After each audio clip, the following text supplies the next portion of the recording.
9 مہینوں تک خلا میں رہنے کے بعد ایسٹروناٹس بچ ولمور اور سنیتا ولیمز بالآخر زمین پر واپس آ گئے ہیں۔ دونوں کو اصل میں صرف 8 دنوں کے لیے انٹرنیشنل اسپیس اسٹیشن پر رہنا تھا، لیکن ایکسپیریمنٹل اسپیس کرافٹ میں تکنیکی مسائل کی وجہ سے انہیں اسپیس میں متوقع دورانیہ سے زیادہ قیام کرنا پڑا۔ ان دونوں نے اپنے دیگر عملے کے اراکین کے ہمراہ فلوریڈا کے ساحل پر اسپیس ایکس کی کیپسول میں محفوظ طریقے سے لینڈ کیا، جس کے ساتھ ہی ان کا غیر معمولی ایڈونچر ختم ہوا۔ سنیتا اور بچ تو زمین پر باحفاظت واپس آ چکے ہیں، لیکن کیا آپ کو معلوم ہے کہ اسپیس میں لانگ ڈیوریشن مشنز انسانی جسم پر مختلف اثرات ڈال سکتے ہیں؟ آئیے ان میں سے چند اثرات پر بات کرتے ہیں۔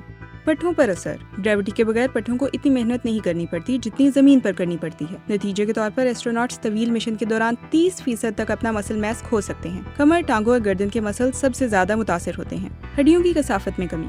خلا میں ہر ماہ ایسٹروناٹس کی بون ڈینسٹی میں 1 سے 2% کمی آ سکتی ہے، اور زیادہ ماہ اسپیس میں گزارنے سے یہ کمی 10% تک پہنچ سکتی ہے۔ اس کا مطلب ہے کہ فریکچر کا خطرہ بڑھ جاتا ہے اور ہیل ہونے میں بھی زیادہ وقت لگتا ہے۔ قد میں اضافہ۔ ایک مزے کی بات یہ ہے کہ خلا میں ایسٹروناٹس ایکچولی لمبے ہو جاتے ہیں۔ گریوٹی کے بغیر ان کی ریڑھ کی ہڈی تھوڑی سی لمبی ہو جاتی ہے، لیکن زمین پر واپس آنے پر یہ تبدیلی پیٹھ کے درد اور ڈسک سلپ جیسے مسائل کا سبب بن سکتی ہے۔ بینائی پر اثرات۔ زمین کی نسبت خلا میں خون سر کی طرف زیادہ جمع ہو سکتا ہے۔ اس میں سے کچھ فلوئڈ آنکھ کے پچھلے حصے اور آپٹک نرو کے ارد گرد جمع ہو سکتا ہے، جس سے دھندلا دکھائی دیتا ہے یا آنکھ میں اسٹرکچرل چینجز آ سکتی ہیں۔